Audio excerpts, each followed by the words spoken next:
Teteret tetet. Shalom Legacy Center. Wah, luar biasa banget ya, hari ini kita masih bisa sama-sama beribadah online. Meskipun masih ibadah online, kita harus tetap sukacita. Yuk sama-sama excited dan siapin hati kita. Dan jangan lupa juga buat ajak keluarga kalian di rumah buat sama-sama beribadah dan terima hadirat Tuhan. Dan teman-teman, jangan lupa ya, nanti di akhir ibadah jangan kemana-mana dulu. Jangan dulu close aplikasi YouTube-nya, karena aku bakal balik lagi buat kasih pengumuman yang super seru tentang Legacy Center yang gak bisa kalian lewatin. Oke, selamat beribadah, Tuhan memberkati. Shalom saudara, hari-hari ini kita perlu untuk banyak mendeklarasikan firman Tuhan melalui mulut kita. Mari kita akan sama-sama membaca Mazmur 91. Dalam lindungan Allah, orang yang duduk dalam lindungan yang maha tinggi dan bermalam dalam naungan yang maha kuasa akan berkata kepada Tuhan, tempat perlindunganku dan kubu pertahananku, Allahku yang kupercayai. Sungguh, Dialah yang akan melepaskan engkau dari jerat penangkap burung, dari penyakit sampar yang busuk. Dengan kepaknya ia akan menudungi engkau, di bawah sayapnya engkau akan berlindung. Kesetiaannya ialah perisai dan pagar tembok.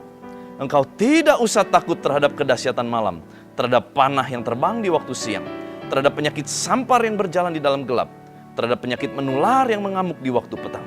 Walau 1000 orang rebah di sisimu dan 10.000 di sebelah kananmu, tetapi itu tidak akan menimpamu. Engkau hanya menontonnya dengan matamu sendiri dan melihat pembalasan terhadap orang-orang fasik. Sebab Tuhan ialah tempat perlindunganmu, yang maha tinggi telah kau buat tempat perteduhanmu.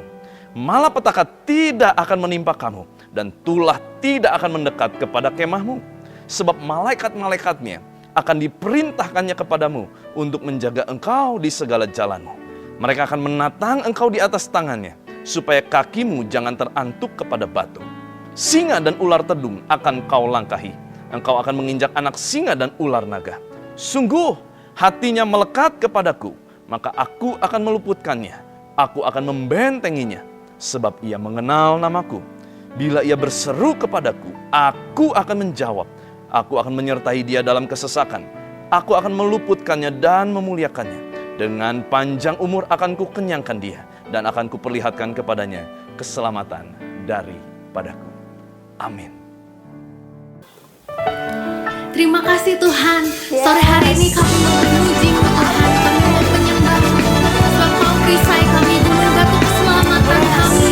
Thank you Jesus. Mari sore hari ini kita mau sama-sama nyatakan di hadapan Tuhan. Bangkit, serukan nama Yesus. Maju, nyatakan kuasa-Nya. Kita buat iblis gemetar.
Yesus, kalau sore hari ini Tuhan, kami mau nyatakan biar Tuhan, it's all about you Lord.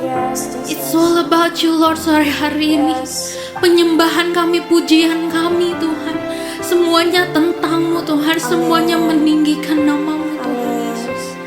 Thank you Jesus.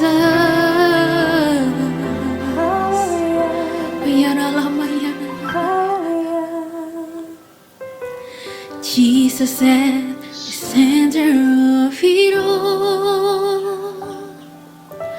Jesus at the center of it all. From beginning to the end, it will always be, it's always been you, Jesus. Jesus. Jesus at the center of it all. Jesus at the center of it all. From beginning to the end, it will always be, it's always been you, Jesus. Jesus, nothing else matters. Nothing in this world will do.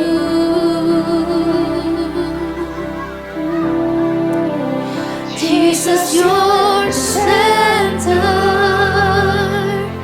Everything revolves around you. Jesus, you at the center of it all.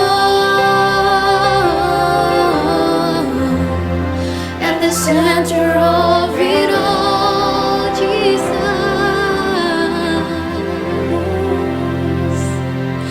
Jesus, be the center of my life. Jesus, be the center of my life. From beginning to the end, it will always be, it's always been you, Jesus.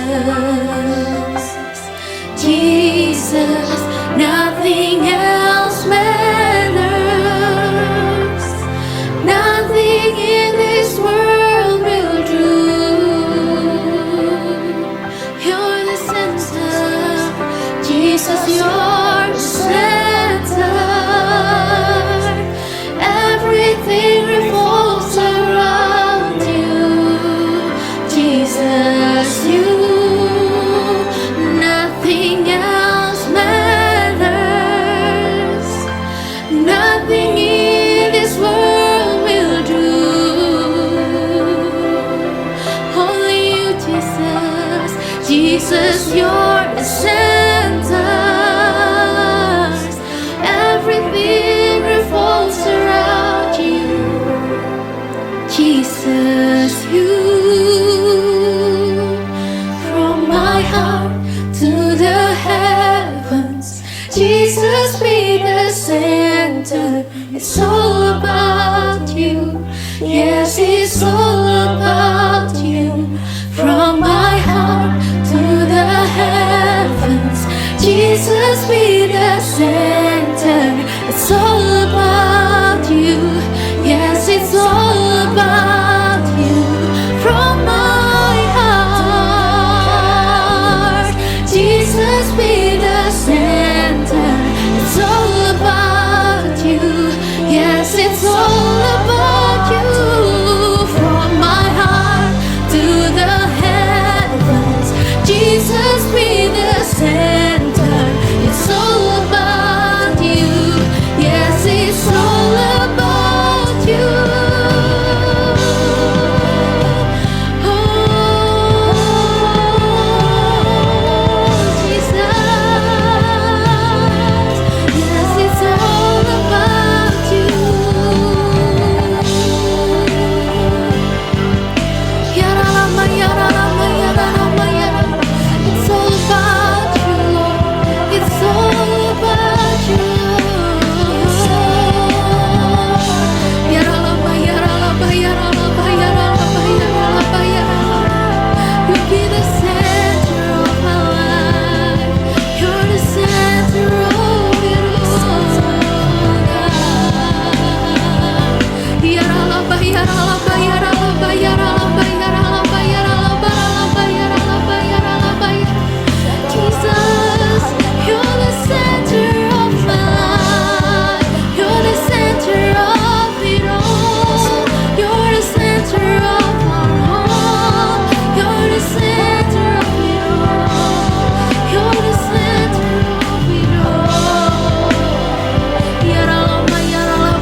Jesus be the center of our home. Jesus be the center of our church. And every knee will bow, and every tongue shall confess you, Jesus, Jesus, Jesus, Jesus. There's healing in the name of Jesus, Jesus. There's power in the name of Jesus, yeah, Jesus.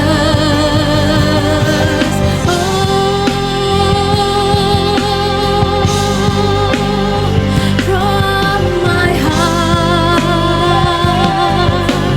Jesus be the center. It's all about you. Yes, it's all about you. From my heart to the heavens, Jesus be the center. It's all about you. Yes, it's all about you. Oh, Jesus, I believe you're my healer. I believe you are all I need. Jesus, I believe in you. I believe you're my portion. I believe you're more than enough for me. Jesus, you're all I need. I believe in you. I believe you're my healer. I believe you are all I need. You're all I need, Lord. Oh, I believe you're my portion. I believe you're more than enough for me. Jesus, you're all I need. I believe in you, God. I believe you're my healer. I believe you are all I need. Kami perlu Kau, Tuhan. Kami perlu Kau, Tuhan. I believe you're my portion. I believe you're more than enough for me. Jesus, you're all I need. Somebody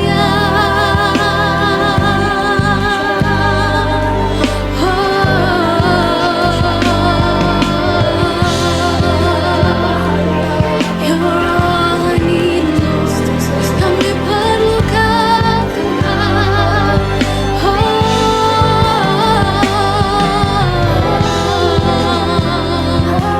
Ya ralaba, ya ralaba, ralaba, ralaba, ya ralaba, ya ralaba, ya ralaba, ya ralaba, ya ralaba.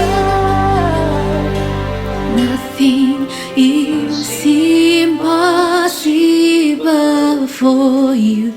Nothing is impossible. Nothing is impossible for you. You hold my world in your hands. Nothing is impossible for you. Nothing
Shalom saudara, mari sama-sama kita akan mendeklarasikan Pentakosta ketiga. Mari kita baca bersama-sama. Pentakosta ketiga. 1. Pentakosta ketiga adalah pencurahan Roh Kudus yang dahsyat di zaman now, melebihi yang terjadi di Azusa Street. 2. Pentakosta ketiga akan mengakibatkan penuaian jiwa yang terbesar dan yang terakhir sebelum Tuhan Yesus datang kembali. 3. Pentakosta ketiga akan membangkitkan generasi Yeremia, yaitu anak-anak muda yang dipenuhi Roh Kudus, cinta mati-matian kepada Tuhan Yesus, tidak kompromi terhadap dosa, dan akan bergerak untuk memenangkan jiwa. 4.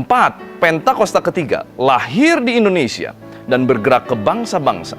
Gerakan ini dari timur ke barat dan akan kembali ke Yerusalem. 5. Pentakosta ketiga akan memberikan kuasa untuk menyelesaikan amanat agung, dan setelah itu Tuhan Yesus datang kembali. Mari kita kasih tepuk tangan yang meriah buat Tuhan Yesus. Shalom semua. Mari kita siapkan hati untuk berdoa syafaat hari ini. Bapa, kami mengucap syukur untuk kasih setia-Mu dalam hidup kami. Kami mau bersyukur untuk praise report hari ini Tuhan Yesus, untuk pindahan rumah yang telah berhasil. Kami bersyukur semua karena campur tangan Tuhan. Juga untuk kedua untuk keluarga besar yang semua telah sehat. Kami mengucap syukur Tuhan untuk semua keluarga besar yang sehat. Juga ketiga, kami bersyukur untuk skripsi yang telah lulus dan telah selesai. Aku berdoa untuk para sarjana ini ya Tuhan Yesus, akan membuka lapangan-lapangan pekerja baru yang akan Kau sediakan. Terima kasih Tuhan Yesus, kami mengucap syukur untuk itu dengan cara-Mu yang ajaib. Kami juga berdoa Tuhan untuk prayer request Elsie hari ini ya Tuhan, untuk agar Papa berhenti dari keterikatan narkotika ya Tuhan Yesus. Aku percaya, aku perkatakan mereka akan terima Tuhan dengan sungguh-sungguh. Terima kasih Tuhan Yesus, kami percaya ajar kami juga untuk menghormati dan menghargai orang tua kami. Juga kami berdoa untuk hikmat untuk melunasi hutang. Bapa, kami percaya di dalam roh kami Engkau telah menyediakan hikmat itu. Sekarang kami mau percaya bahwa hikmat itu telah diberikan pada kami. Ajar kami membaca firman-Mu dan merenungkannya. Kami percaya ya Tuhan Yesus. Yang ketiga, kami berdoa juga untuk kelancaran bisnis selama masa pandemi ini. Kami percaya ada cara-cara Tuhan. Kami akan menemukan sungai kehidupan di tengah padang gurun. Terima kasih Tuhan Yesus. Aku berdoa untuk Oma yang sedang mengalami stroke. Oma, di dalam nama Yesus, aku perkatakan setiap saraf-saraf yang mati, ataupun aku percaya ada kesembuhan yang progresif itu akan terjadi di dalam nama Yesus. Aku juga berdoa untuk adik yang sedang demam tinggi Tuhan. Aku perkatakan, redalah, turunlah demam di dalam nama Yesus. Kami percaya kuasa Yesus, kuasa nama Yesus itu berkuasa dan ajaib. Terima kasih Tuhan. Juga kami berdoa untuk para mahasiswa yang masih harus lulus, masih harus ujian. Kami percaya Tuhan telah menolong mereka, dan bagian kami adalah belajar dan bekerja sungguh-sungguh. Terima kasih Tuhan Yesus. Aku juga berdoa untuk Pastor Niko dan Pastor Benny Gunawan Tuhan Yesus. Kami percaya juga untuk para wakil gembala di Rayon 2, wibawa ilahi sudah diberikan, pewahyuan ilahi juga sudah Tuhan berikan bagi mereka. Terima kasih Tuhan Yesus. Aku berdoa untuk Pastor Ivan dan Pastor Daniel. Bagi hidup mereka juga ada banyak buah-buah roh dan karunia roh yang akan membangun jemaat-Mu semua. Terima kasih Tuhan, kami percaya. Aku berdoa untuk bangsa Indonesia Tuhan Yesus. Untuk Pak Presiden Jokowi, kami percaya ada keputusan-keputusan tepat yang akan Pak Jokowi pasti hasilkan Tuhan Yesus. Terima kasih Tuhan. Aku perkatakan juga untuk seluruh orang yang takut akan Tuhan. Aku perkatakan dari kitab Maleakhi 4 bahwa orang yang takut akan nama Tuhan, bagimu akan terbit surya kebenaran dan kesembuhan pada sayapnya. Amin. Di dalam nama Tuhan Yesus kami berdoa. Amin. Saudara, mari siapkan hati kita untuk mendengarkan firman Tuhan. God bless you. Shalom, saudara dikasih Tuhan, saya percaya kita semua ada di dalam kondisi yang luar biasa. Sekalipun mungkin di luaran dan situasi kita mungkin sekitar kita penuh dengan krisis, tetapi saya percaya Tuhan ada bersama kita dan Tuhan ingin memakai kita semua.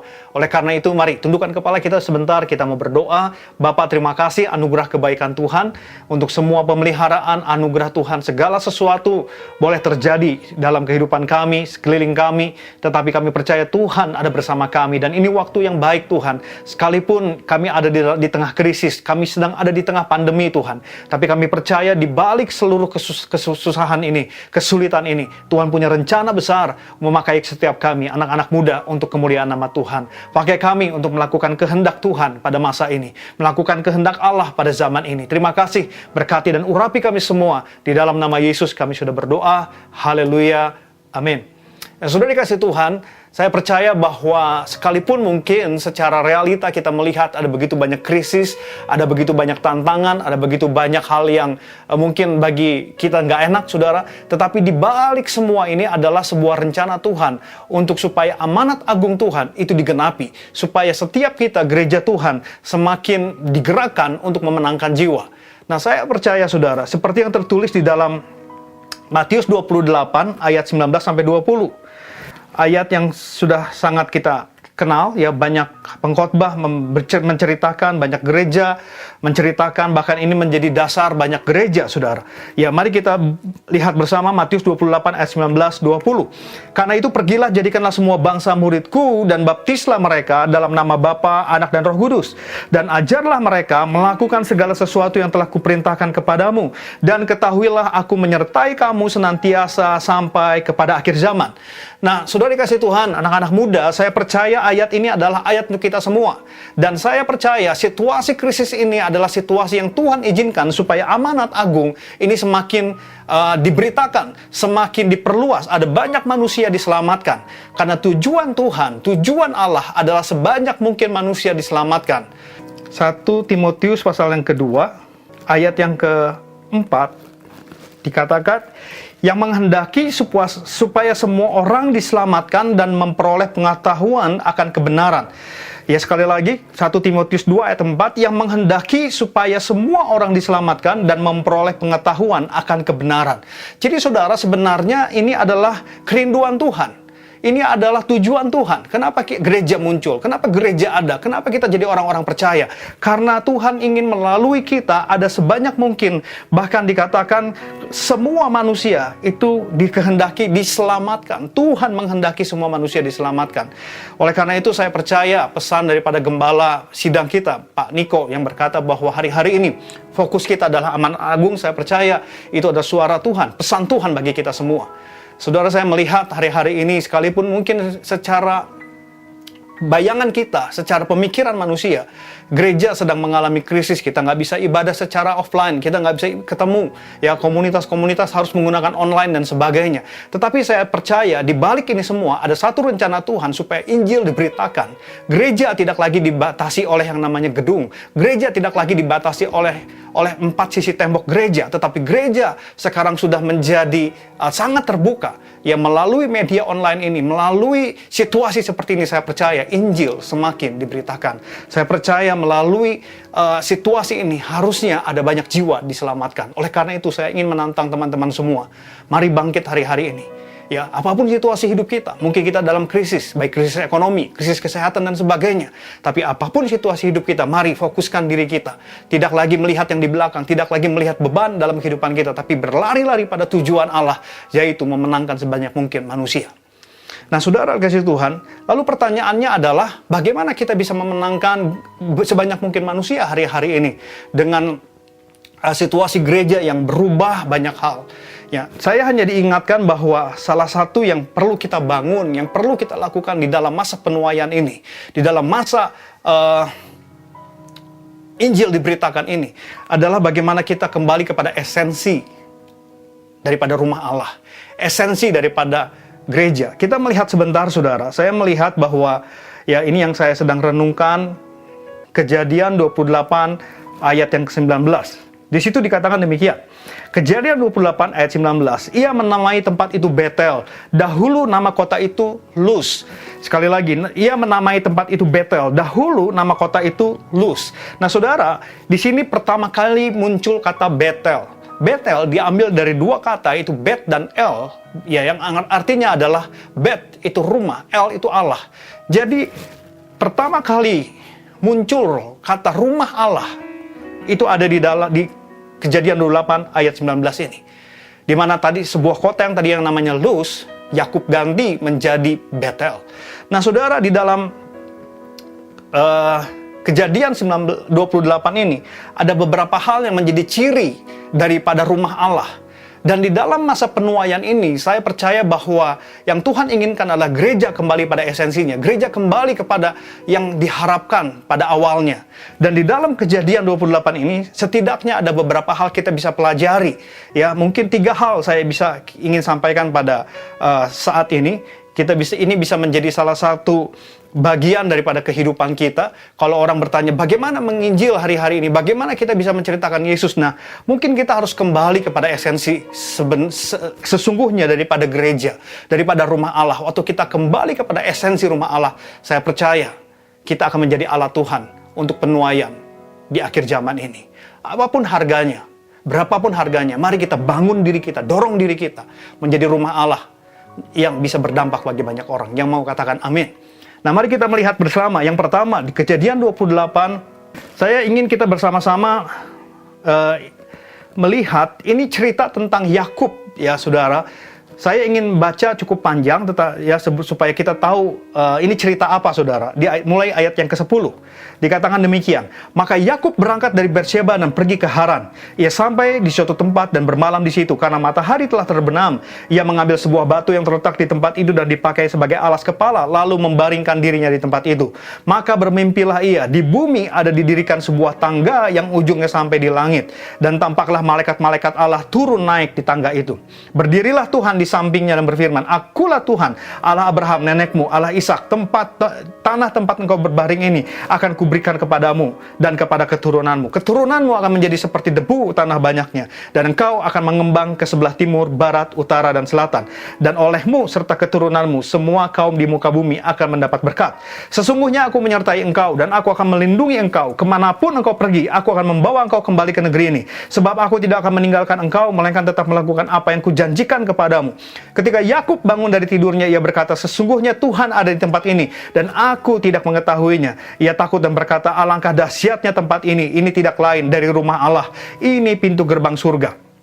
Keesokan harinya, pagi-pagi Yakub mengambil batu yang dipakainya sebagai alas kepala dan mendirikan itu menjadi tugu dan menuang minyak ke atasnya. Ia menamai tempat itu Betel. Dahulu nama kota itu Luz. Lalu bernasalah Yakub, jika Allah akan menyertai dan akan melindungi aku di jalan yang kutempuh ini, memberikan kepadaku roti untuk dimakan dan pakaian untuk dipakai, sehingga aku selamat kembali ke rumah ayahku, maka Tuhan akan menjadi Allahku, dan batu yang kudirikan sebagai tugu ini akan menjadi rumah Allah. Dari segala sesuatu yang kau berikan kepadaku akan selalu kupersembahkan 1/10 kepadamu. Nah, saudara, mari kita melihat dari kejadian Yakub ini, saudara, ketika dia menamai Luz menjadi Betel, menjadi rumah Allah. Apa yang sesungguhnya terjadi?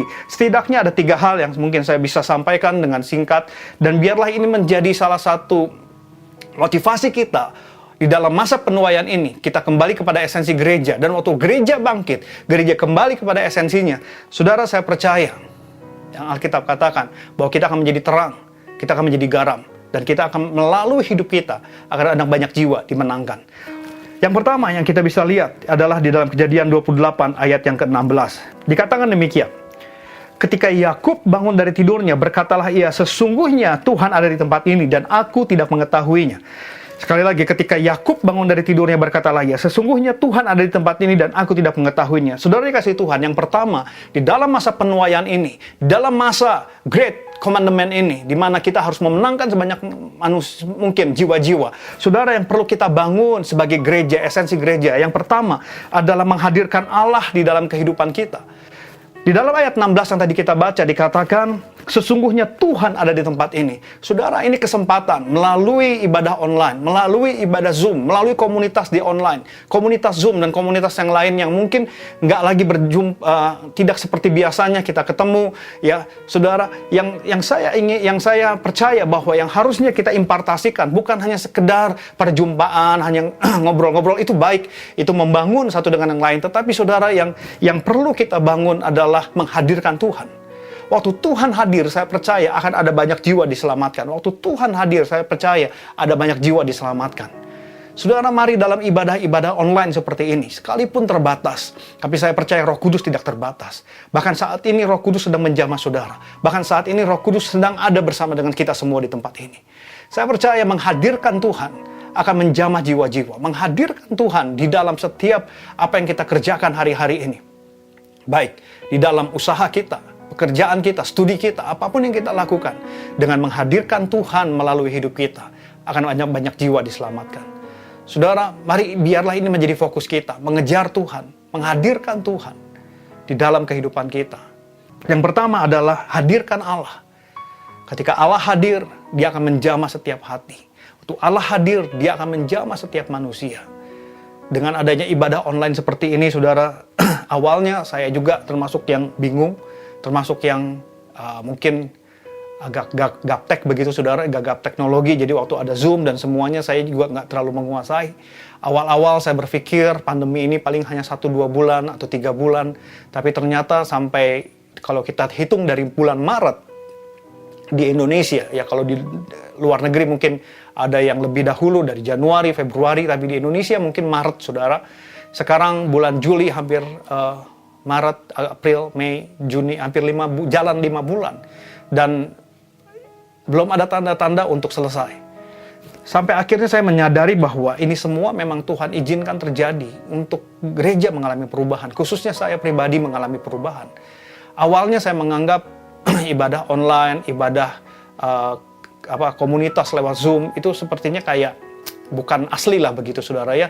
Daripada nggak ketemu, ya lebih baik kita ketemu lewat online. Tapi ternyata semakin kesini saya semakin menemukan bahwa sekalipun melalui ibadah online seperti ini, Tuhan bisa menjamah.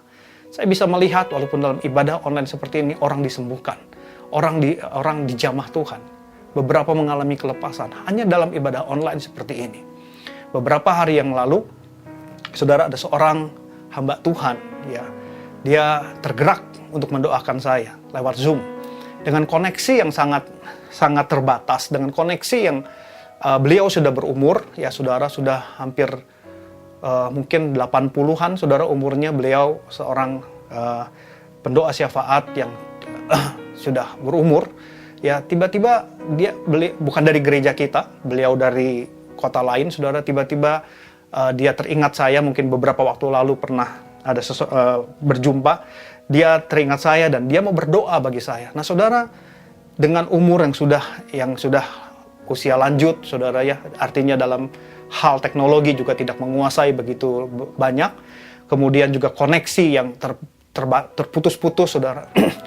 Ya, saya hanya berpikir, ya sudahlah, saya menghormati, saya dengar doa daripada ibu ini, ya karena dia ingin berdoa untuk saya hormati, saya sangat hargai.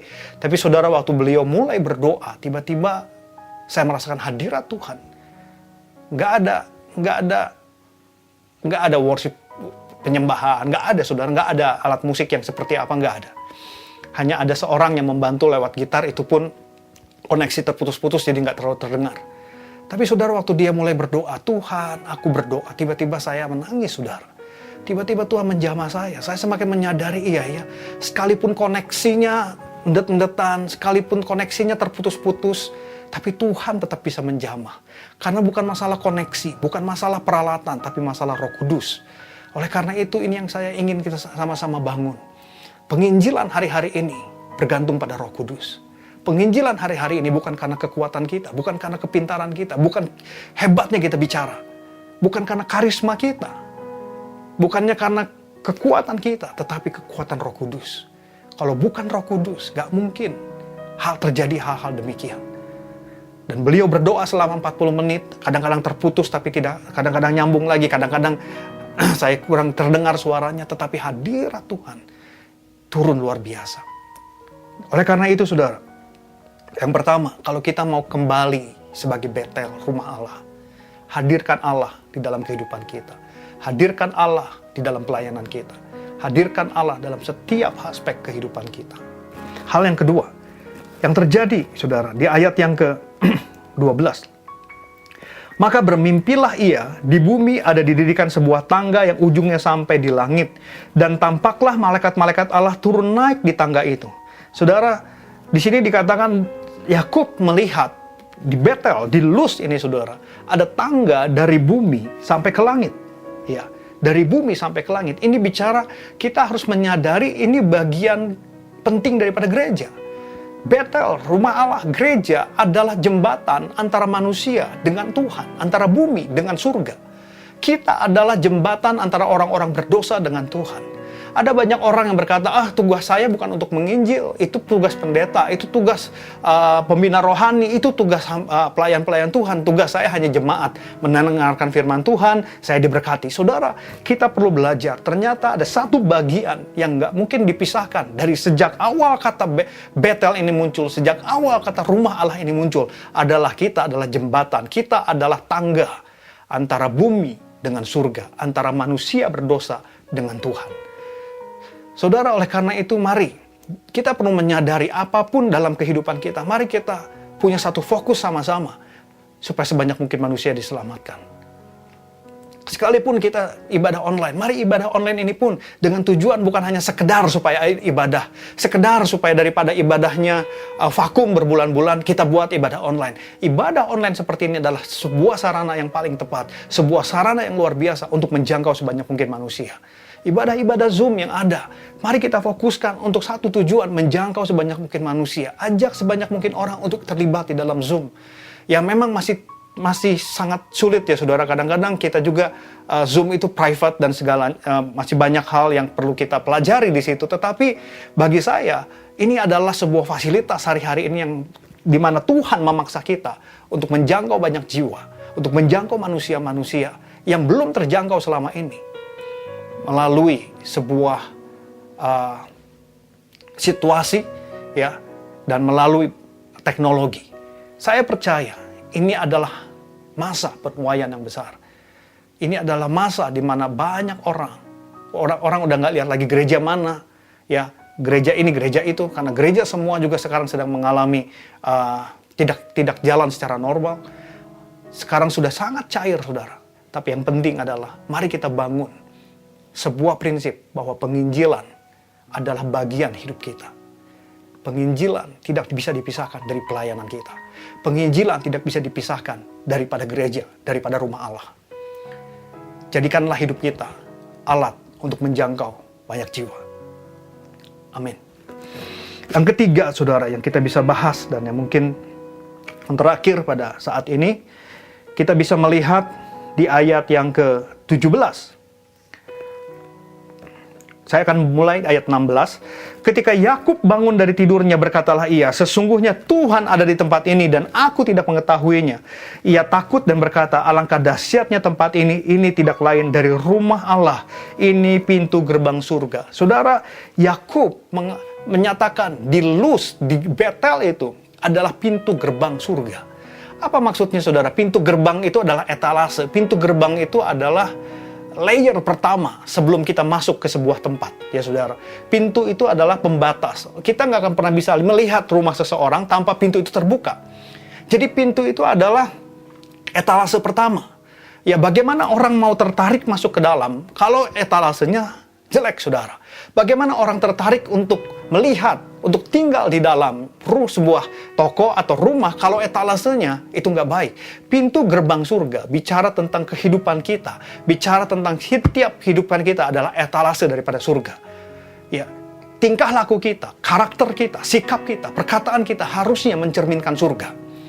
Apa yang orang lihat dalam hidup kita, harusnya orang melihat kurang lebih surga seperti itu. Ya, kita masih jauh dari sempurna, saudara. Oleh karena itu, bukan kita harus menjadi sempurna, kita harus menuju sempurna, iya. Tapi Tuhan nggak mencari yang sempurna. Tuhan mencari yang mau untuk mendorong dirinya untuk menjadi lebih baik, dan menjadi lebih baik.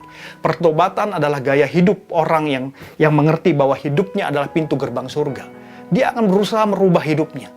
Ya, dia akan berusaha untuk dengan pertolongan Roh Kudus tentunya, untuk ya saya pintu gerbang surga, saya harus jaga sikap perkataan saya harus jaga perilaku saya harus jaga tindakan saya harus jaga hati saya.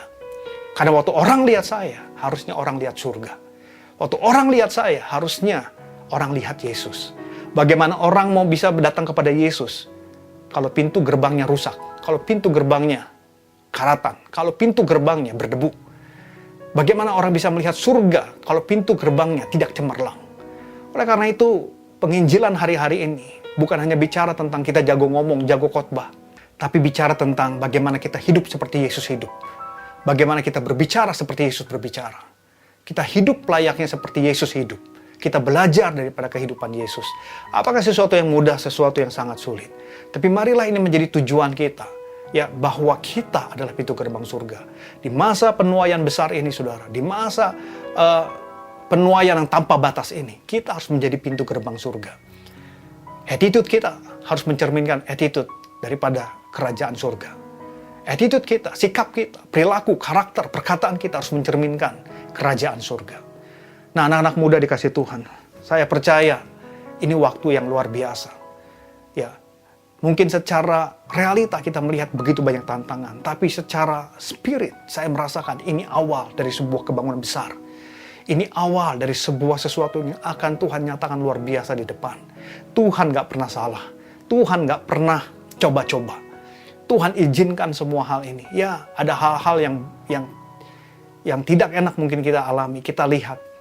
Tapi saya tahu satu hal. Tuhan izinkan masa ini, generasi kita mengalami pandemi ini. Supaya ada sebuah penuaian yang luar biasa di depan kita. Setiap generasi, Tuhan akan memakai setiap generasi. Saya belajar. Dalam setiap generasi demi generasi. Kadang-kadang Tuhan izinkan krisis terjadi. Untuk sebuah revival besar muncul. Tahun 1857, ada sebuah situasi resesi di Amerika, saudara. PHK terjadi di mana-mana. Sehingga waktu itu adalah masa-masa yang sulit bagi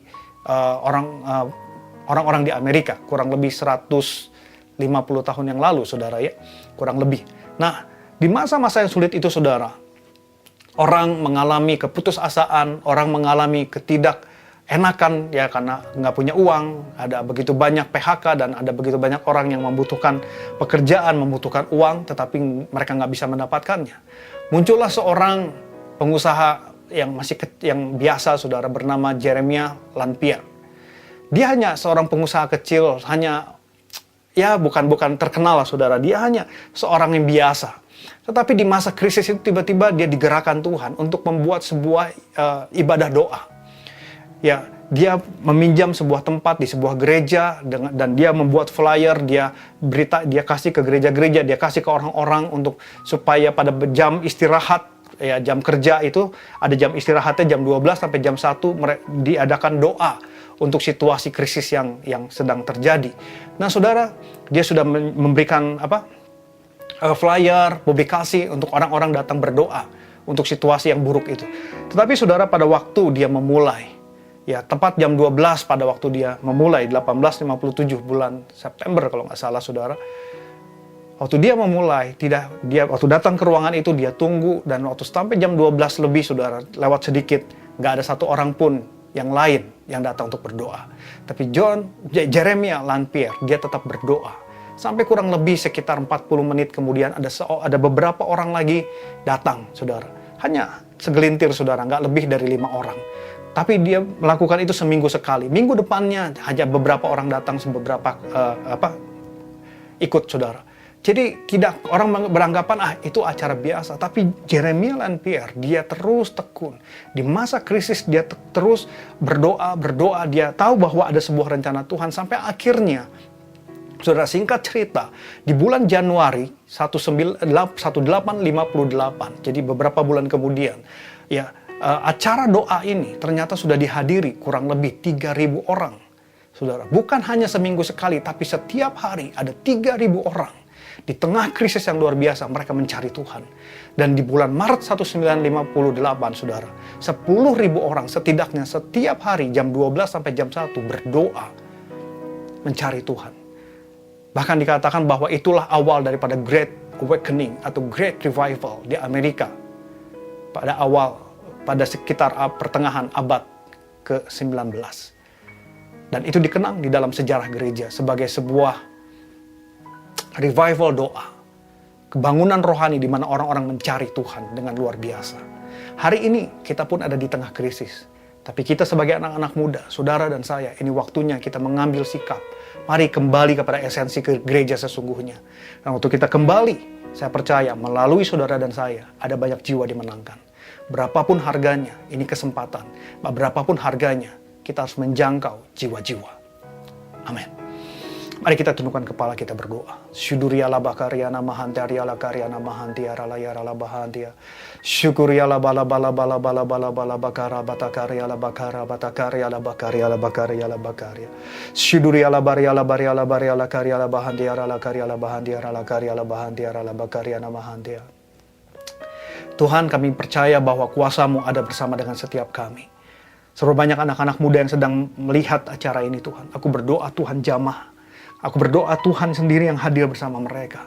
Dan aku berdoa supaya setiap kami Tuhan menyadari ini kesempatan untuk Tuhan memakai kami, memenangkan sebanyak mungkin jiwa-jiwa, memenangkan sebanyak mungkin manusia. Oleh karena itu Tuhan saat ini, biar Roh Kudus menjamah kami. Roh Kudus melawat kami. Syukurala barala karyana mahantia. Jamah setiap kami Tuhan. Gerakan setiap kami. Saudara dikasih Tuhan, saat ini saya percaya Tuhan ada bersama dengan setiap kita. Dimanapun saudara sedang berada saat ini, apapun situasi saudara, tapi saya percaya Tuhan ada bersama setiap kita. Kisah Para Rasul 1 ayat 8 berkata, tapi kamu akan menerima kuasa kalau Roh Kudus turun atas kamu. Kamu akan menjadi saksiku di Yerusalem, Yudea, Samaria, sampai ke ujung bumi. Saat ini seberapa banyak kita mau menerima kuasa Roh Kudus. Seberapa banyak kita mau berkata, Tuhan saya mau dipakai. Saya mau dipakai di akhir zaman ini. Saya mau dipakai di masa-masa ini. Saya mau dipakai di generasi ini Tuhan. Untuk memenangkan sebanyak mungkin manusia. Bagi saudara yang mau berkata demikian, mari angkat kedua tangan kita bersama-sama. Dan saat aku berdoa, Tuhan, setiap mereka yang mengangkat tangan, Tuhan jamah kami. Tuhan penuhi kami dengan kuasa itu yang menggerakkan kami untuk menjadi saksi di Yerusalem, Yudea, Samaria sampai ke ujung bumi. Tuhan pakai kami di masa muda kami, pakai kami pada generasi ini supaya nama Tuhan semakin dipermuliakan. Terima kuasa dalam nama Tuhan Yesus. Terima kuasa dalam nama Tuhan Yesus. Terima kuasa Roh Kudus dalam nama Tuhan Yesus. Terima kasih Tuhan, terima kasih. Syukur ya la bara bara batakara batakara.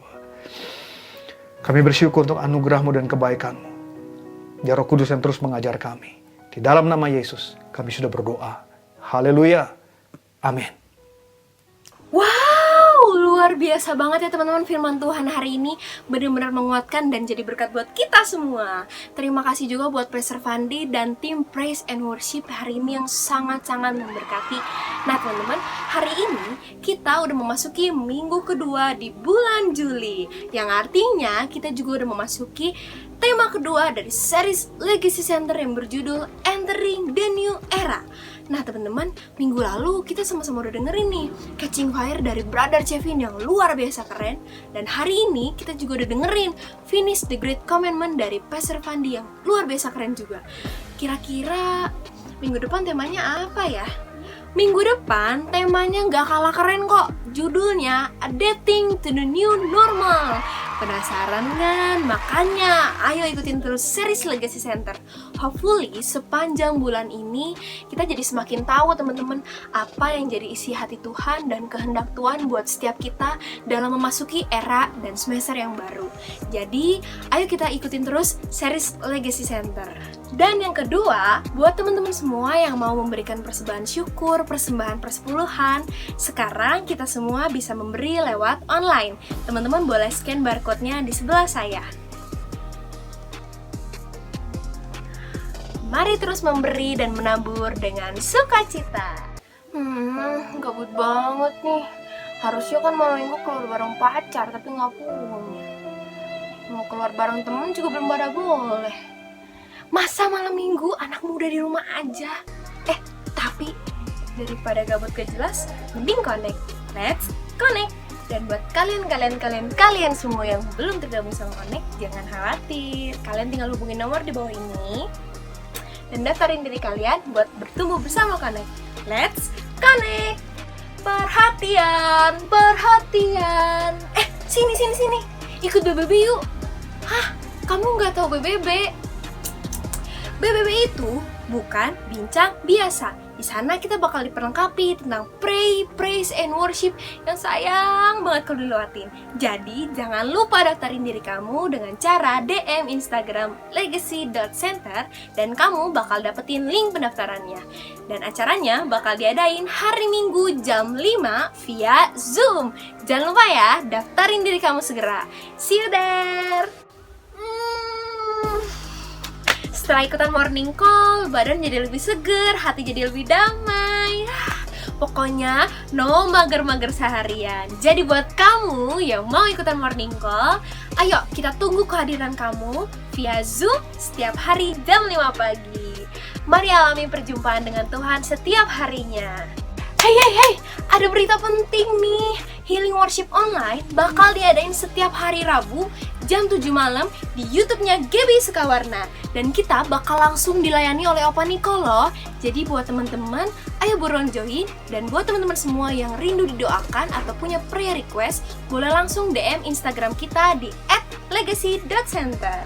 Dan jangan lupa ya, buat subscribe YouTube channel Legacy Center dengan cara ketik Legacy Center, kamu subscribe, dan jangan lupa loh nyalain loncengnya, ding, ding, ding, ding, ding, biar kamu gak ketinggalan video terbaru dari Legacy Center.